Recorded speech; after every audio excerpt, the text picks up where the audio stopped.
They were never meant to be remembered. Beneath the vaults of Terra, past the buried engines and endless ossuaries of the forgotten, there are chambers sealed before the birth of any chapter, before even the first bolter round was fired in the Emperor's name. The Mechanicus calls them ghost forges. The custodes call them by no name at all. Their doors are fused shut with sigils that drink light, and their machine spirits dream only of war long since forbidden.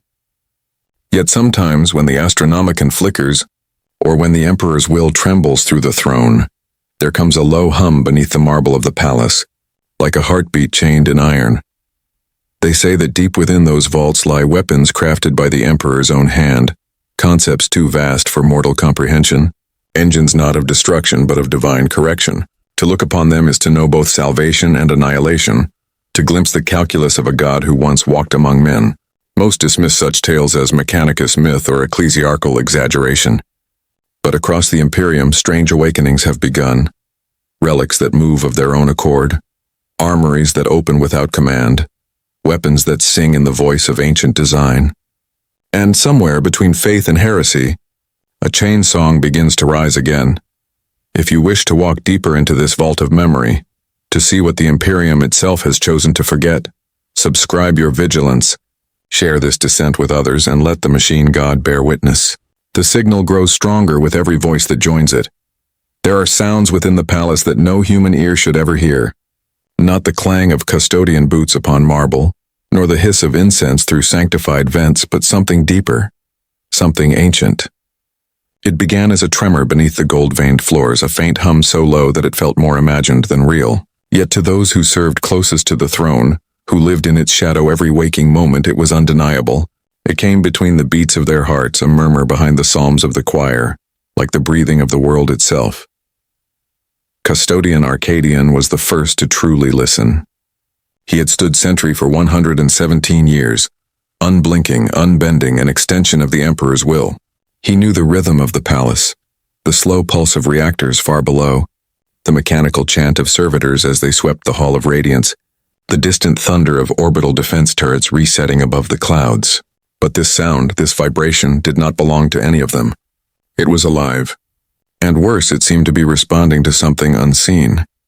On the third night of its return, Arcadian followed the echo downward, past the shrine halls and memorial vaults, deeper than the torchlit sanctuaries where pilgrims knelt before the Emperor's image.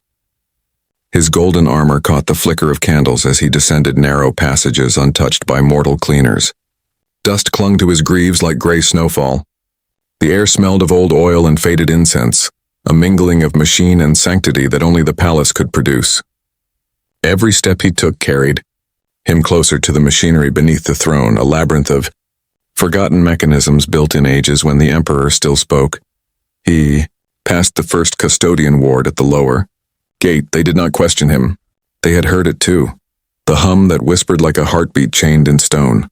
Even the most disciplined among them had begun to murmur prayers in the hidden tongue of the Legio Custodes, words once used only before battle. Something was stirring beneath their god.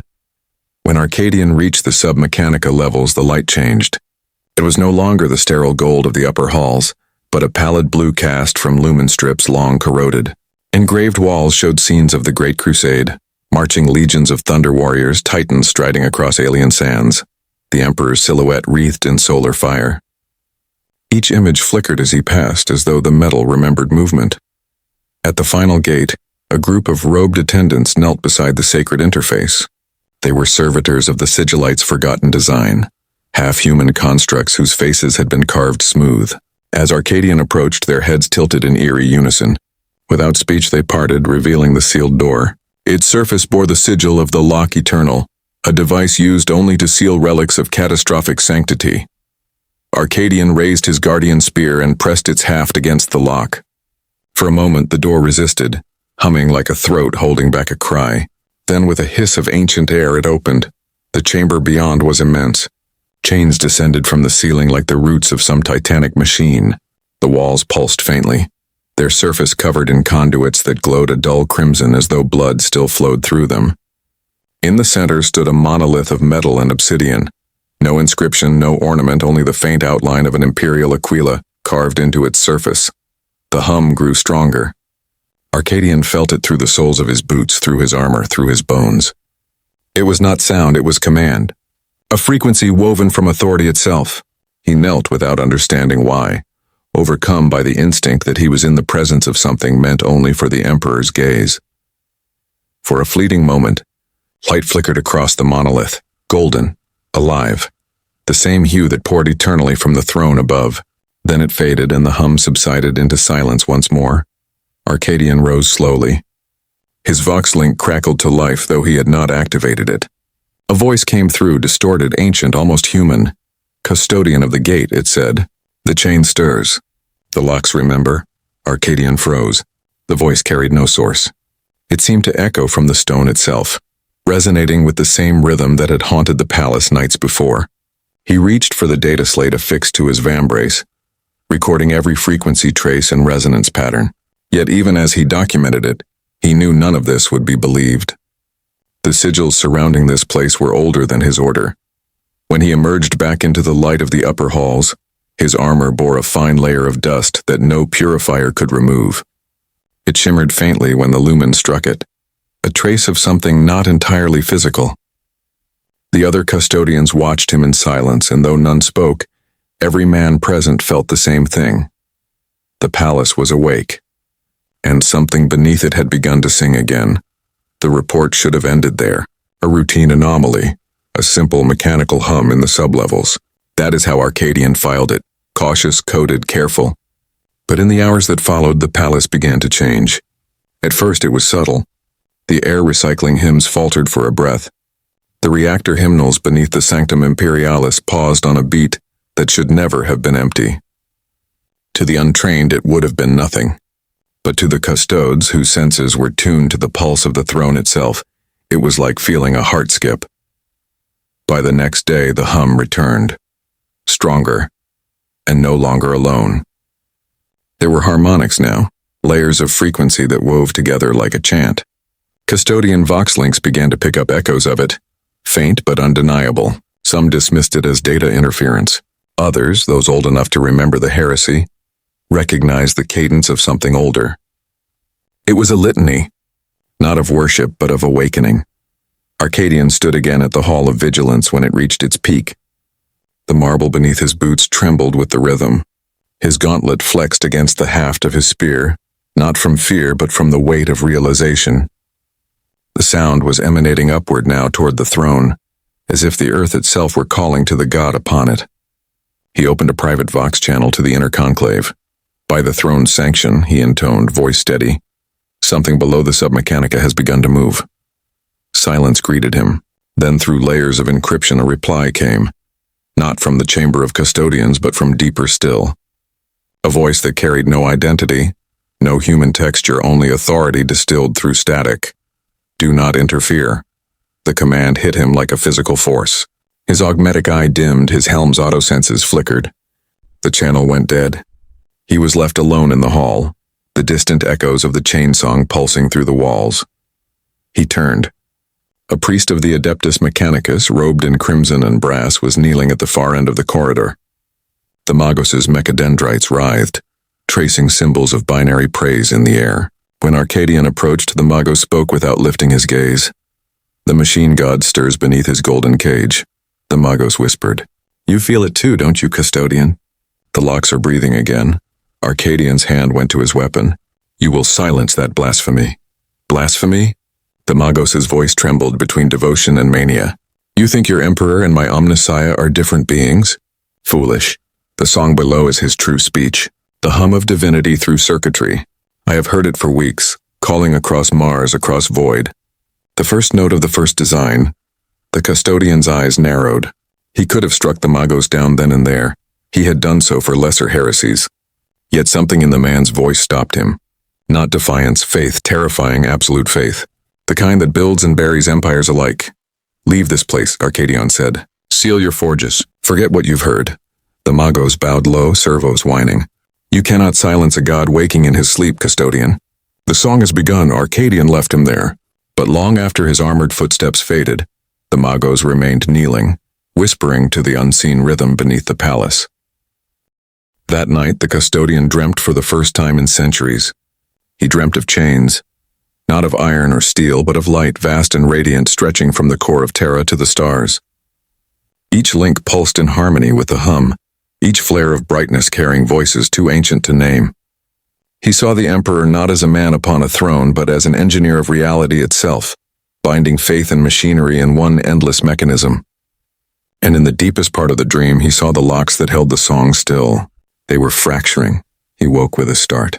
His armor's inner systems were already active. Vox alerts flashing with new transmissions.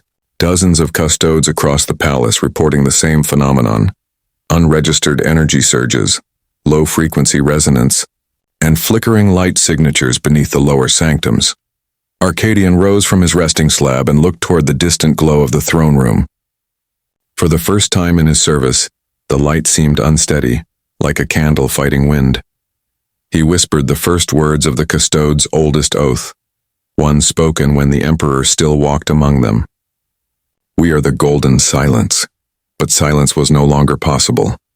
The palace had begun to hum in unison, and far below the stone, deep within the sealed vaults where no custodian dared tread, something vast and mechanical stirred.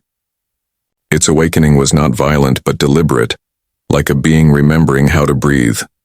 In the Mechanicus archives, half a system away, the same frequency began to pulse across void-encoded data streams. Magos after Magos looked upon the readings with trembling awe. It was no random distortion. It was a pattern, a signal, a design language older than any recorded forge rite. They did not yet know it. But the song that Arcadian heard beneath the throne had reached Mars. And somewhere amid the crimson dunes of the red planet, a Magos was already preparing to answer. Magos Lucian Thassel had not slept in 72 years. Not truly. His body was long past the need for mortal rest, its flesh withered and replaced by the unfeeling precision of sacred machinery. But on the 73rd night after the first signal reached Mars, his mind trembled with something disturbingly human. He called it a dream, though the Mechanicus had other words for such phenomena: data phantoms, feedback visions, echoes of the new sphere. Still, when he awoke, oil pooled on the floor like sweat, and his cogitator heart was beating faster than code allowed. He had seen the Emperor, not the radiant god enthroned upon Terra, but the man, hooded, faceless, working in silence before a colossal forge of living gold. Each hammer strike had torn reality open. Chains of light and matter spilled forth, wrapping around celestial engines. Weapons, no concepts, took form within the forge. Some small enough to fit in a mortal's hand, others vast enough to cage entire stars. When he awoke, the sound of the hammer still echoed through the walls of his forge, and every servitor in the chamber was chanting his name. Lucian dismissed the vision as malfunction. Dreams were for the organic. But the data logs told another story. His private sanctum had been flooded with low-frequency transmissions at the exact moment of the dream's onset. Waveforms identical to those catalogued during the Great Hum beneath the Imperial Palace. The signal had traveled through no known relay. It had bypassed the entire Martian noospheric firewall, embedding itself directly into his cranial implants. For a Magos of his rank, curiosity was both a virtue and a sin. He began his investigation quietly, weaving subroutines into existing machine rites, tracing the signal backward through the labyrinthine channels of the Martian Vox web. What he found terrified even his enhanced mind. The signal had no origin. It appeared simultaneously in thousands of archives, as if reality itself had written it into the code. The Mechanicus reacted as it always did, with ritual. Tech priests gathered in the Hall of Resonance, their robes flickering red under lumen flame. Canticles rose as they attempted to translate the data. But the more they decoded, the less human it became. Within hours, the new sphere erupted in static, fragments of forgotten script weaving through binary streams. One phrase repeated across every terminal, across every forge, across the minds of every connected Magos. The first design remembers. Lucian stood amidst the chaos, servo claws twitching as he watched the words burn across holoscreens. He felt them rather than read them, their rhythm matching the pulse of his dream. The phrase was old, older than the cult Mechanicus, older than Mars itself. He recognized the syntax from forbidden pre-imperial texts, those sealed in the Librarius Omnicia, and guarded by the Fabricator General's personal Scitarii. The first design was a myth whispered among the more heretical tech sects.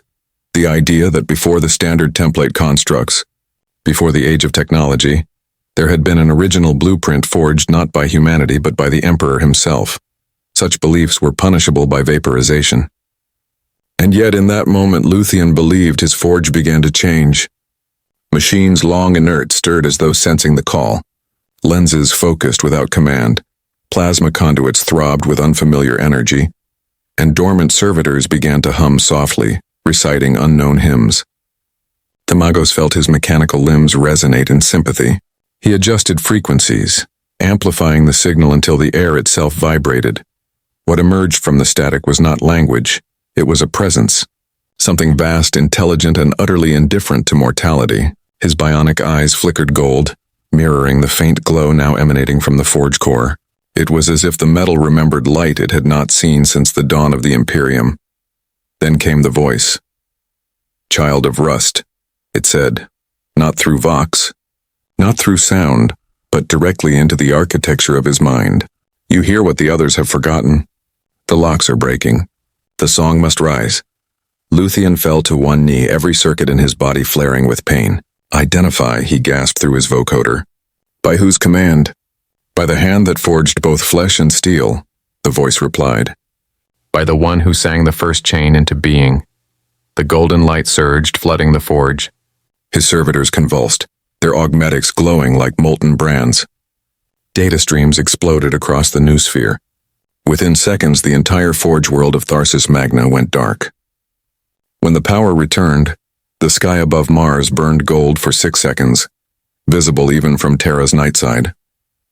Across the void, every Mechanicus relay received the same final transmission before silence fell. The forges remember his hand. When Lucian opened his eyes, his forge was gone. The walls still stood, the machine still hummed, but everything had changed. The air crackled with static worship. In the center of the room, where the reactor once lay dormant, now stood a pillar of shimmering metal, engraved with chains of glowing script. He reached toward it, and the moment his mechadendrite touched the surface, he understood. This was not a relic. It was an awakening, and the song was no longer confined to Terra. Lucian stood before the pillar, transfixed. The light it emitted was not merely illumination. It was memory. Images bled from the surface like reflections upon oil. Vast engines rising from oceans of liquid metal. Worlds being reforged under invisible hands. Suns folded like parchment beneath divine geometry. The script crawling across the pillar's surface pulsed to an impossible rhythm, each character singing with its own tone, a harmony of logic and faith. His every attempt to record it failed. Data slates burst into flame. Servo skulls crashed mid-flight, and vox channels filled with whispers that spoke in languages long extinct. Still, he could not turn away. Every fiber of his augmetic form resonated with the machine's presence. He realized with something like horror that his own code, his mental subroutines, his synaptic programming, was being rewritten in real time. The machine was not showing him knowledge. It was installing it. Hours passed, or perhaps days. Time had lost meaning. He saw flashes of faces that were not his own. Artisans of the Dark Age. Priests draped in gold rather than crimson. Their eyes burning with creation rather than worship. He saw the Emperor's hands, real hands, not divine metaphors, soldering wires into the veins of titans, shaping atoms into prayer. The revelation struck him like a hammer blow. These were the forges of the first design. He was not witnessing history. He was standing inside its reactivation. At first, Lucian thought the voices were illusions, residual echoes within the machine's song. But when he turned, he saw them. Silhouettes formed from light and shadow, walking through his forge as if memory itself had become flesh. They were not spirits nor demons, but data projections given weight. Each figure bore the sigil of the Mechanicum, long before it was divided from the Imperium. One spoke with a voice of static rain. "Welcome, Keeper of the Forgotten. You have opened the first chain." He fell to his knees, mechadendrites folding around him like wings. "Who commands this sanctum?" "We are remnants of design," the voices replied as one. Echoes of the manifold will. The first architect's works lie dormant beneath the veil of the materium. You have awakened one memory of many. Lucian's augmetic mind reeled. "You speak of the Emperor. Of the Omnissiah himself. Titles, they answered. Names given by the blind to light too bright to see. He built to preserve, not to rule. His weapons were not made to conquer, but to correct. The word struck him harder than any physical blow. Correct. In the language of the machine god, it meant to restore divine function, to undo deviation. What then did these weapons intend to correct? The apparitions faded, leaving only the pillars glow. Lucian rose unsteadily, his limbs shaking with newfound strength and dread. The pillar was no longer silent. Beneath its surface, gears and conduits moved, reshaping themselves into something fluid, alive. His sensors detected no heat, no electromagnetic surge, and yet the temperature of the chamber began to rise. Golden vapor poured from the seams of the walls, curling into fractal shapes that resembled wings. Across the forge world, alarms blared. Vox reports poured in, power surges, plasma reactors singing without ignition, manufactorums flooding with radiant light. The Skitarii legions deployed to contain what they thought was an explosion. But the light did not consume, it converted. Where it touched metal, the surface restructured, purified into impossible alloys. Where it reached flesh, the body did not burn. It wept. Magos Lucian's name vanished from all Martian archives that day. Some claimed his forge imploded. Others whispered he ascended into the machine god's data stream, becoming one with the binary choir. But those who were there, those who heard the song, spoke of something else. They said that when the light reached the central reactor, it divided into 9 beams, each a distinct frequency of the chain song. Each beam struck a different relay across the solar system, Luna, Terra, Titan, even the void stations orbiting Saturn. Within hours, every Mechanicus forge in the segmentum solar began to hum the same phrase in unison. The locks open, the fire remembers its master, and far away, beneath the crust of Terra itself, the monolith that custodian Arcadian had found began to vibrate once more. The dust upon its surface lifted and scattered like ash, and a thin fissure of gold appeared along its surface, pulsing in time with the Martian signal. Arcadian awoke in his cell that night, armor trembling, helm lenses flickering as data streams filled his mind unbidden. He saw the face of the Magos he had once spared, now engulfed in holy fire. He saw the chains running from the palace into the void, each link glowing brighter. The Emperor's realm was stirring, not from prayer, not from war, but from something deeper, something alive. And though Arcadian could not yet understand it, the Emperor's forgotten weapons had begun to breathe again. The first recorded resonance occurred within the reactor cathedra of the Omnirex Eternum, a Mechanicus dreadnought long believed lost to time. Its orbit around Saturn was silent, its halls cold for millennia, until that night when every lumen flickered to gold. Deep in its heart, a choir of dormant machine spirits began to sing. The sound was not carried through air or metal, but through faith itself, a vibration that bypassed the material. It was the same frequency that had haunted Terra, the same rhythm that had consumed Mars, and now, the void itself trembled to its tone. The crew who tended the drifting hulk were few, tech thralls assigned to monitor nothingness, half forgotten by their own masters. They were not prepared for what they saw. The dreadnought's reactor chamber glowed like a second sun, molten light bleeding through the cracks of its hull, Vox channels filled with overlapping chants, none of them human.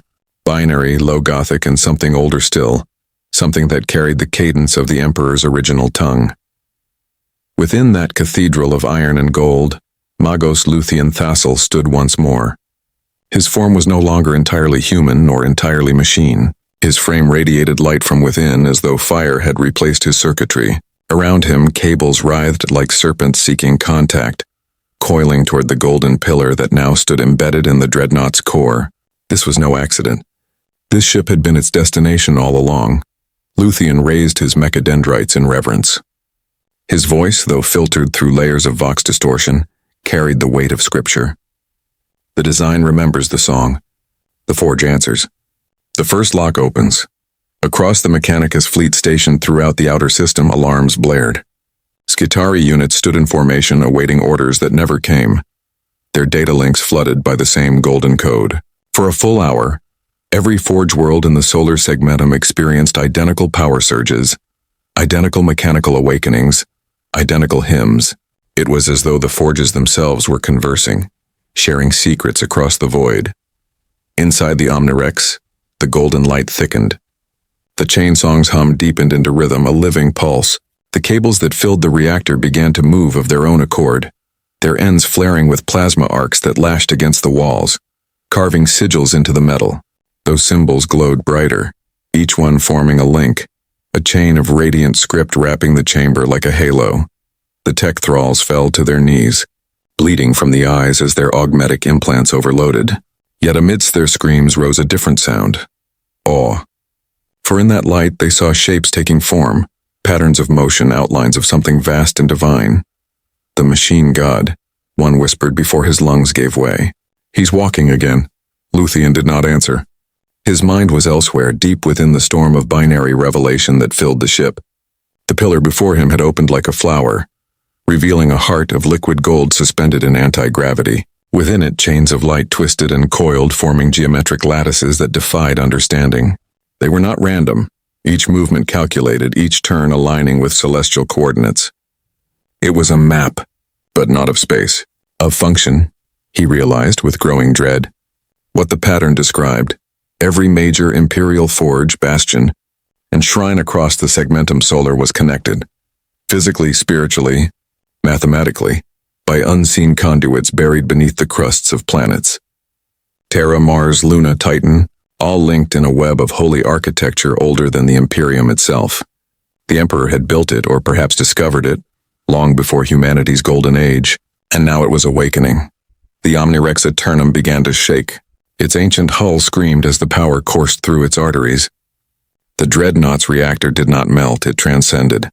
Lucian saw plasma turn to gold, metal shift like living tissue. His own voice broke as he fell to his knees. Forgive me, Omnissiah. I see now what we were never meant to see. But the voice that answered was not forgiving.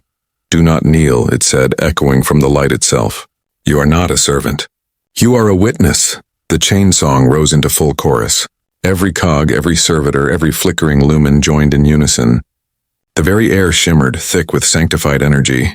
Through the ship's observation deck, the void itself seemed to ripple, stars bending slightly toward the dreadnought as if drawn to its hymn. Then, silence. All systems died at once. The lights went dark, the reactors cooled, the Vox channels fell still. For a moment there was nothing but the quiet hum of residual energy. The surviving crew stood trembling in the dark, and then they heard it. The sound of chains, real, physical chains, dragging through metal corridors that should have been empty. Footsteps, slow and deliberate, echoing through the dead ship. One by one, the surviving tech thralls turned toward the noise. Their eyes caught faint glimmers of light reflecting off movement. Massive shapes, man-sized and bound in gold. From the shadows of the reactor door, something emerged. A silhouette humanoid in form, but too perfect in proportion. Every limb and plate flowing as if sculpted by divine intent. It carried no weapon, no emblem, only the mark of the Aquila burned into its chest. Magos Lucian fell prostrate before it, his voice breaking into static prayer. By the Omnissiah. What are you? The figure tilted its head. When it spoke, its voice was the same tone as the chain song itself, neither sound nor thought, but both.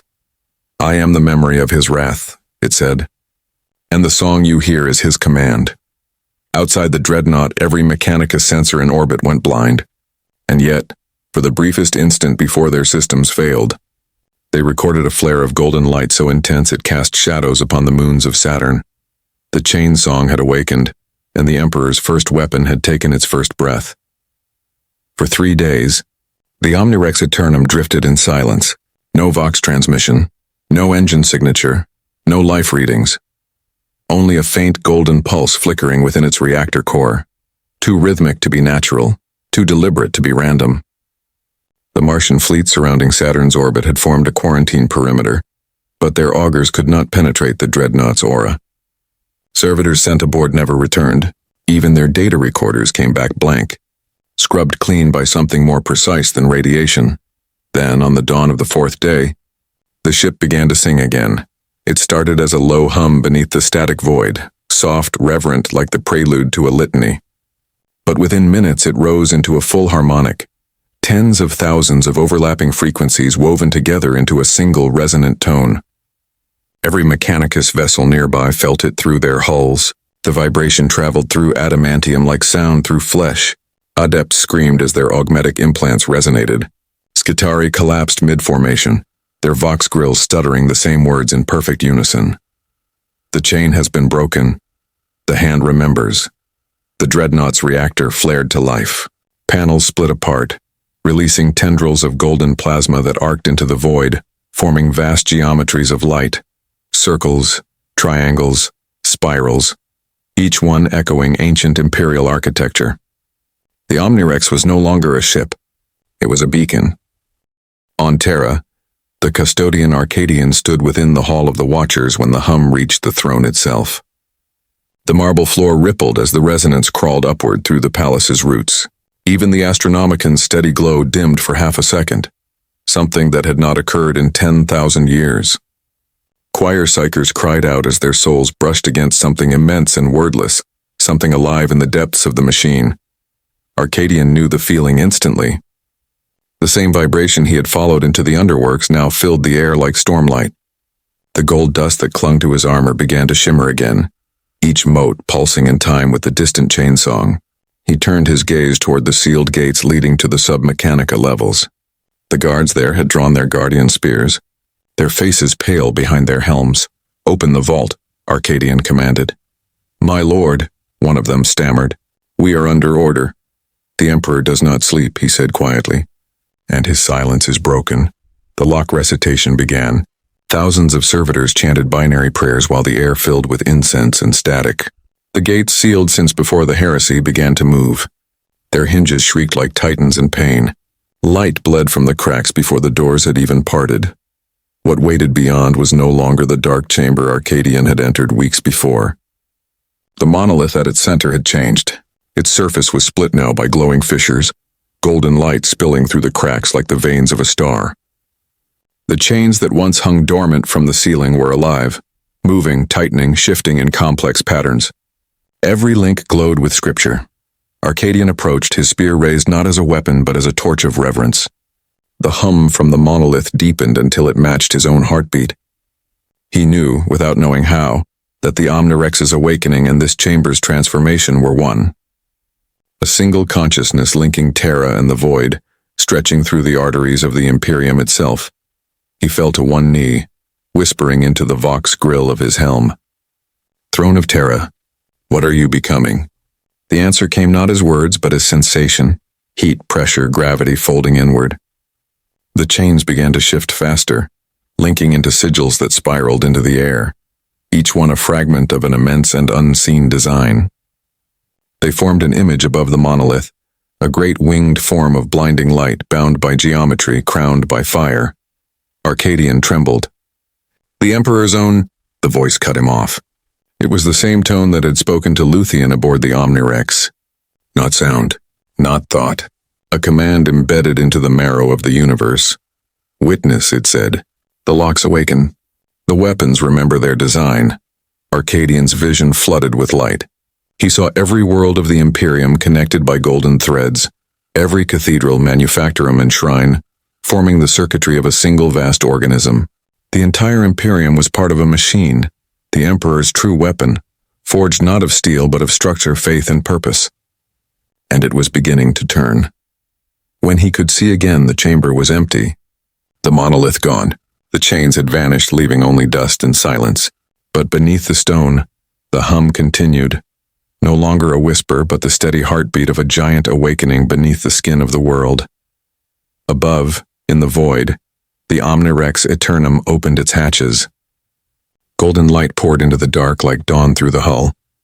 Where the radiance touched debris and dust, matter crystallized into strange metallic growths, imperial sigils half-formed, alive, seeking completion. The first of the Emperor's forgotten weapons had not been a gun or a blade or even a machine. It had been a song, a frequency of creation, half prayer, half design that bound faith to metal and machine to God.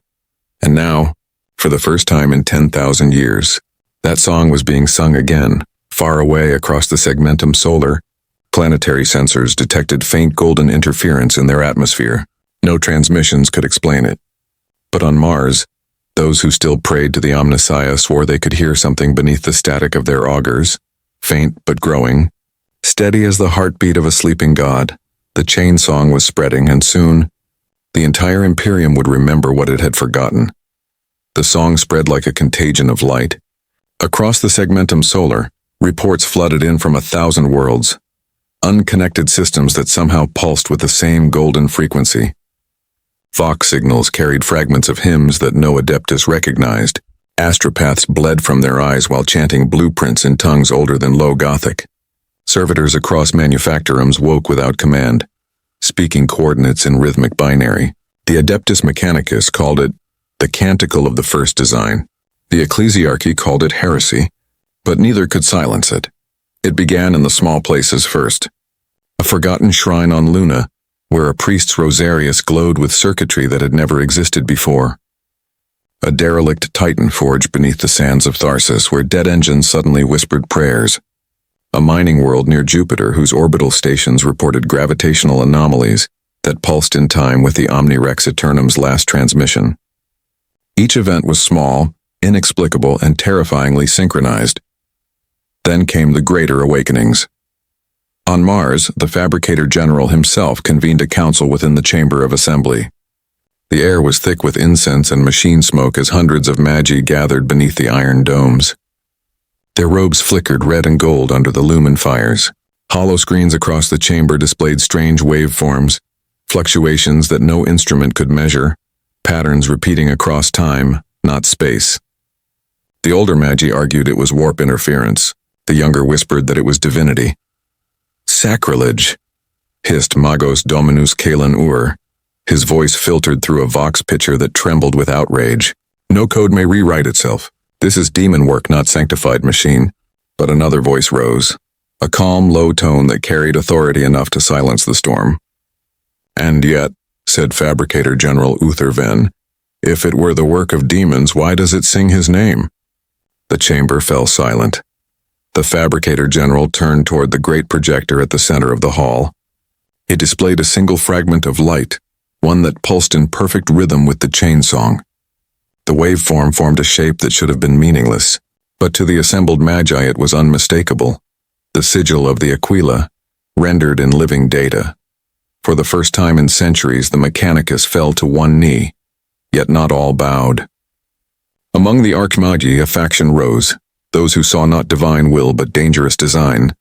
If this is the Emperor's hand, one warned, then he has chosen to move without command. What does that make of our order? What place do priests have when the god begins to speak for himself? No one answered, because outside the chamber the forges themselves were already changing. Reactors pulsed with new energy patterns, rewriting their blueprints as though the metals remembered their original form. Plasma conduits hummed with impossible efficiency. Even the servitors' cogitators displayed flickers of self-awareness. The canticle was not merely sound, it was instruction.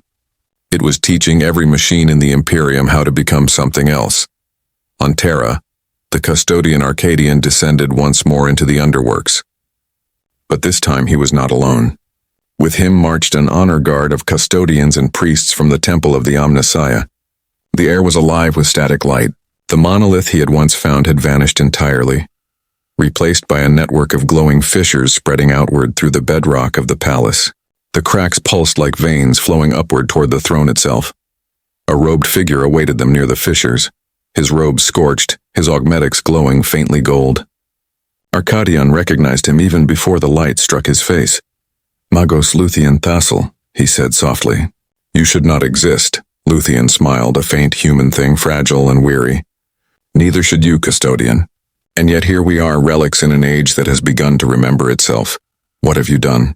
Arcadian demanded. I have not done, Lucian said. I have witnessed.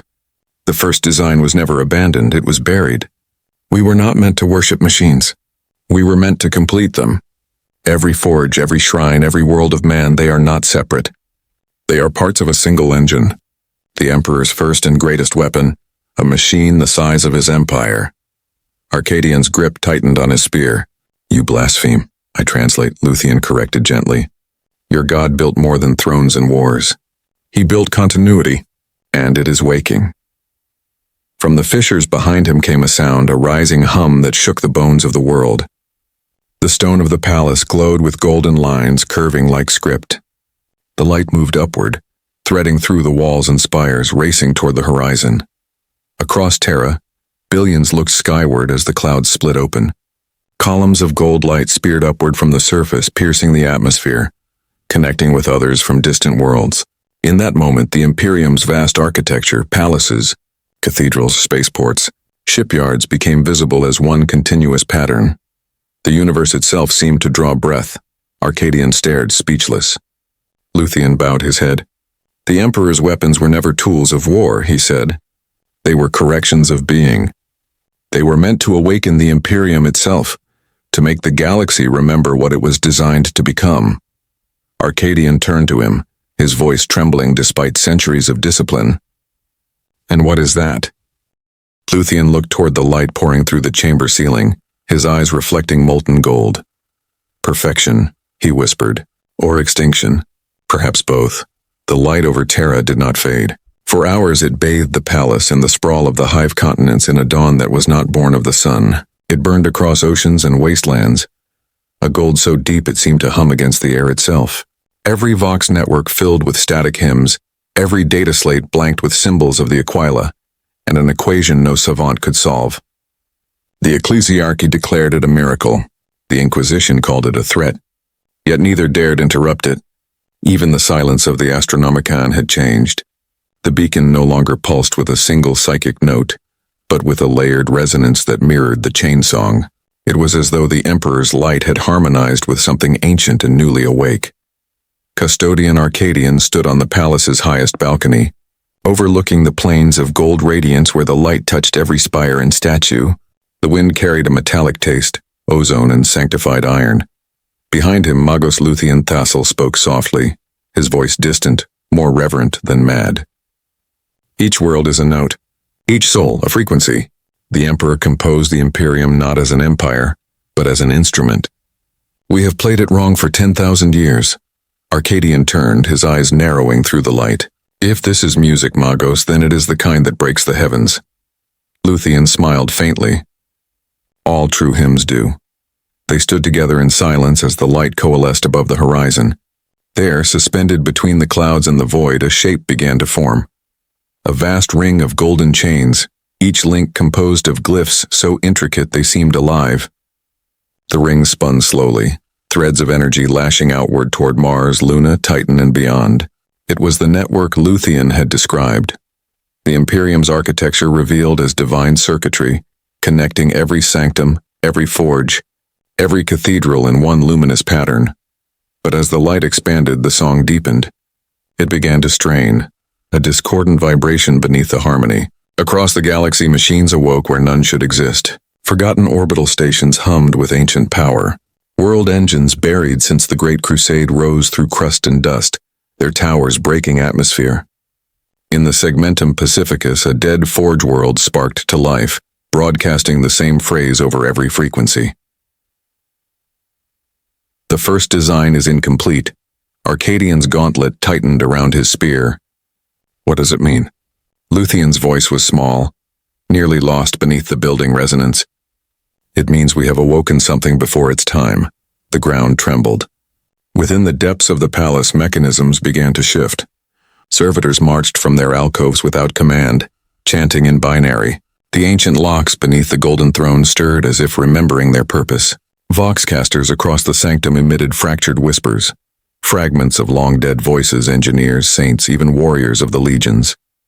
Each spoke the same sentence, though in different tongues. The weapon must be finished. Lucian turned sharply toward the sound. No, he murmured. It was never meant to finish.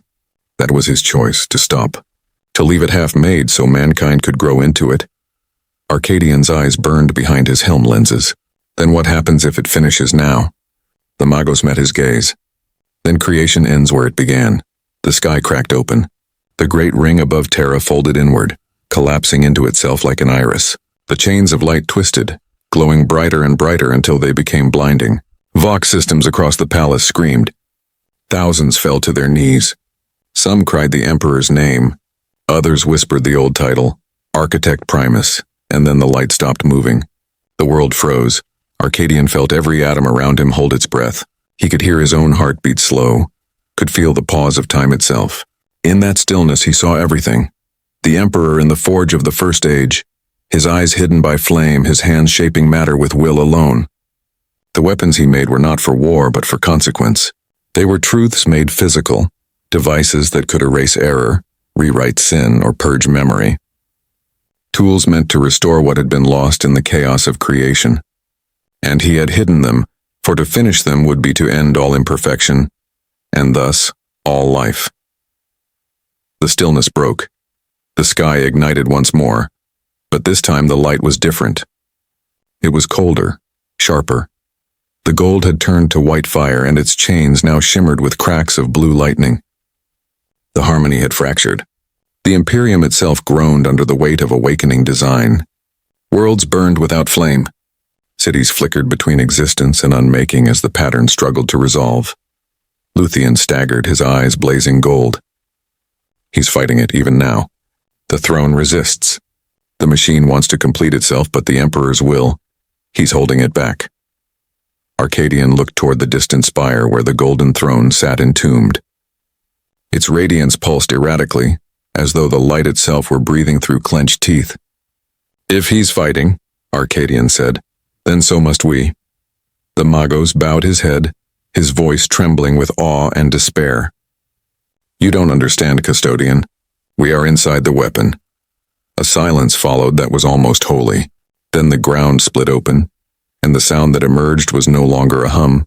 It was a scream of machinery, divine and monstrous. The Emperor's first weapon had not been a blade, nor a fleet, nor a man. It had been the Imperium itself, and now that weapon was beginning to remember what it was made for. There was a moment, an impossible, infinite moment, when every cog, star, and human heart in the Imperium beat as one. The light of the first design blanketed all known space, binding worlds together through a lattice of gold that pulsed like veins in the flesh of a colossal god. And then, as though inhaling after 10,000 years, the universe exhaled. Across Terra the air shimmered. Statues wept molten tears. Vox towers bled data like blood. The chain song, once steady and holy, began to twist, its rhythm faltering, its harmony breaking into discordant strands that echoed through both the warp and the material. It was beautiful and horrifying, like listening to a choir of dying suns. In the depths of the palace, Arcadian knelt. His armor steamed with gold light, his skin beneath blistered by contact with the holy frequency. The throne above him no longer glowed steadily. It convulsed, flickering between brilliance and shadow, the Emperor's psychic aura surging in waves that rattled even the foundations of the mountain. Custodians collapsed around him, their minds flooded with visions they were never meant to see.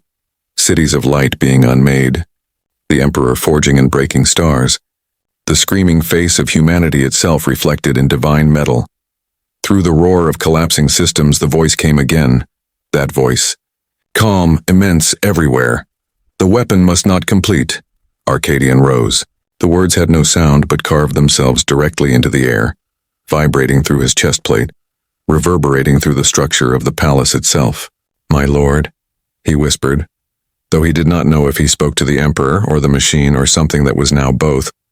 "Tell me what to do." The floor trembled beneath him. The fissures Lucian had once shown him widened, spilling molten gold that flowed like veins toward the throne room above. The light was trying to reach him, to merge with him, to finish what had been started in that distant age. Arcadian moved, his steps heavy with reverence and dread. The corridors of the palace were no longer stone. They shifted and breathed as though alive. Machinery unfolded from the walls like organs revealing themselves.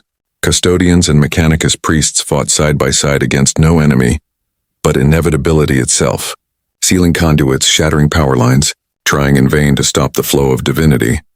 Somewhere amidst the chaos, Magos Lucian staggered through the radiance. His robes had burned away, revealing a body of polished metal and raw flesh interwoven with gold circuitry that pulsed to the chain song. His face was half machine, half man, and wholly illuminated from within. When he saw Arcadian, he smiled, peaceful, sorrowful. "It's awake," he said. "All of it. Every atom of his design. Every note of his intent. You can't fight it, I can serve, Arcadian answered.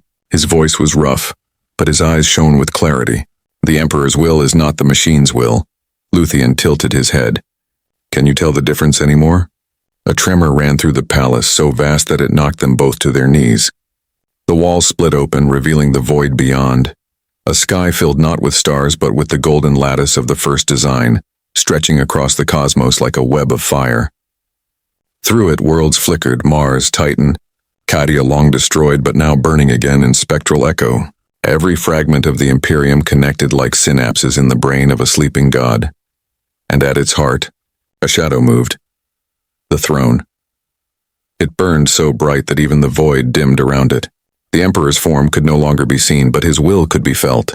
A storm of psychic fury locked in struggle with the song. The air itself screamed as faith and function collided. Lucian fell to his knees. He's breaking it, he gasped. He's trying to unmake what he began. But the song is self-sustaining, it won't stop. Not unless someone severs the root. Arcadian understood. The root is here. He looked toward the fissures beneath the throne where the monolith had once stood, the locus through which the awakening had begun. If I destroy it, the song dies with it. Today on the show, we're diving into the world of economic indicators. These are the numbers that tell us how the economy is doing. Things like GDP, unemployment rates, and consumer confidence. But what do these indicators really mean? How are they calculated? And how should we interpret them? We'll break it all down for you with the help of some experts to make sense of the numbers that shape our world. Lucian reached for him, pleading, "If you sever it now, you end the pattern. The Imperium will collapse. You'll kill billions." Arcadian turned, the gold light painting his armor like fire. "If I don't," he said quietly, "there will be no Imperium left to kill." For the first time, Lucian hesitated. The faith that had sustained him faltered, flickering beneath the enormity of the truth. Around them, the palace was dissolving into radiance, its walls becoming transparent, its stones turning to dust made of light. The world itself was being rewritten. The custodian extended his hand. "Help me." Lucian looked up through the veil of golden dust. For a heartbeat, he saw not a warrior of flesh and steel, but something greater. A man who still believed that choice existed in a universe built from predestination. Slowly he nodded. They moved together toward the fissure. Every step was agony. The air had weight. The light seared thought itself. The chain song roared around them, no longer melody but judgment. Above, the throne thundered with psionic fury. As they reached the edge, Lucian pressed a mechadendrite to the glowing seam. "If I do this, I die." Arcadian nodded. "So do I." Lucian smiled faintly, his human eye bright with tears. "Then may the Omnissiah know we served, not worshipped." The custodian raised his spear. The Magos reached into the fissure. Together they struck. There was no explosion. Only silence. Pure, total, endless silence, as though the universe itself had been exhaled. The light vanished. The song ceased, and for the first time in 10,000 years the Emperor slept without dreaming. Silence reigned. Not the silence of death or peace, but of aftermath, like the breath that follows a scream too long held. The light had vanished. The song had ended. For a time the Imperium simply stopped. The void went still. Stars seemed dimmer, and the Astronomican, the soul of humanity, flickered to a faint ember before resuming its eternal glow. In that void of sound and motion, Arcadian awoke. He was lying upon the floor of the sanctum beneath the throne, surrounded by the ashes of what had once been Lucian Thassel. The Magos was gone. Only faint traces of molten gold remained, scattered like sand in the cracks of the stone. His spear lay beside him, the haft cracked, the blade dull. The fissure was sealed. No more golden veins, no more hum. The chainsong had ceased. He rose slowly. Every joint in his armor screamed as the last embers of divine energy burned away. Around him the world was still, eerily so. The palace was intact yet changed. Its surfaces, once radiant and pristine, now bore fine fractures that glowed faintly with residual light. Like veins of gold trapped within marble, frozen in place, Arcadian's vox-link flickered to life. Static whispered, broken by faint voices. Custodes, astropaths, soldiers, priests. All of them dazed, disoriented, alive. Across Terra the light had vanished as quickly as it had come. The sky was once more gray with ash and storm. But nothing would ever be the same. He made his way toward the ascendant hall. Servitors lined the corridor, motionless. Some still hummed fragments of the song, though their mouths no longer moved. The words had burned into their machine spirits, echoing as silent prayer. The scent of scorched oil hung in the air like incense. At the gate of the hall he paused. There were no guards, no choir, no movement. The great doors, forged from materials no longer known to man, were half open, something that should have been impossible. He stepped through. The throne filled the world before him. It towered like a mountain of golden bone, radiant and terrible, yet dimmer now than it had been.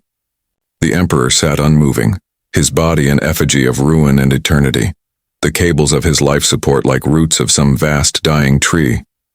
The golden aura that had once filled the chamber was thin, fading. Arcadian knelt. His voice was low, trembling. "It is done, my lord. The song is ended." The air stirred, not with words but with awareness. A warmth spread through the chamber, faint but undeniable. The emperor was not dead. His will had simply quieted. The machine around him had gone still, but his consciousness, vast and hidden, remained. It pressed against Arcadian's mind like sunlight behind heavy clouds, and in that moment Arcadian understood. The chain song had not been evil nor good. It had been the natural progression of creation, the emperor's unfinished thought made manifest. The first design was not a weapon of destruction but of unity, a system meant to perfect the Imperium by linking all faith, flesh, and function into one living whole. But in his boundless foresight, the emperor had sealed it away, knowing that perfection is indistinguishable from annihilation. For to perfect something is to end its becoming, to freeze it forever in stillness. Arcadian bowed his head. "You stopped it again," he murmured. "Even now you fight for us to remain imperfect, to remain alive." Outside the palace, the Imperium reeled. Reports from Mars confirmed that the forge worlds had gone dark, their cores stabilized yet strangely inert. The fabricator temples were silent. The golden light had withdrawn into the crust, leaving only static echoes and faint energy readings deep below the surface. The priests called it a miracle. The Inquisition called it containment. But those who had heard the song, the ones whose souls had trembled under its note, knew it was something else.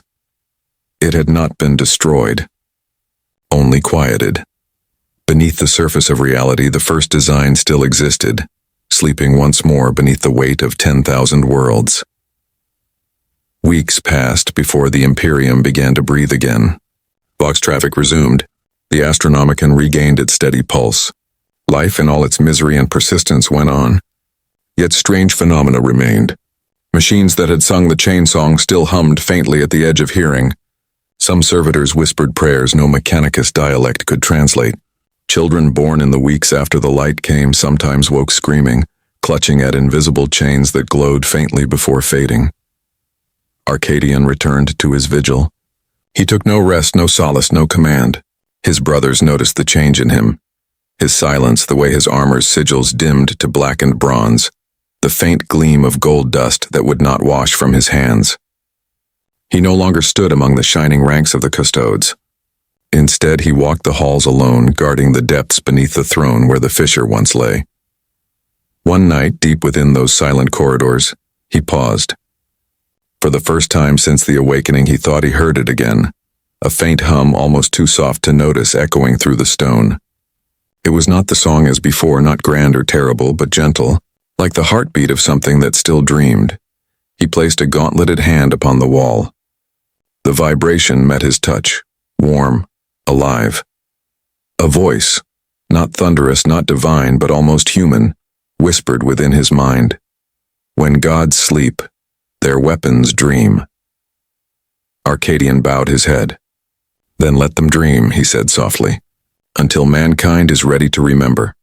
Above him, the light of the Astronomican burned steady once more, no longer pure gold, but pale white tinged with faint, pulsing warmth. Not the light of perfection, but of endurance. The light of a god who still chose to hold the universe in his silence rather than remake it in his image. And far below, beneath Terra's bedrock, beneath the ruins of ancient vaults and the sealed doors of the Submechanica, something vast turned in its sleep. Chains of light shifted quietly, humming the smallest fragment of the forgotten melody. The song was not gone. It was waiting.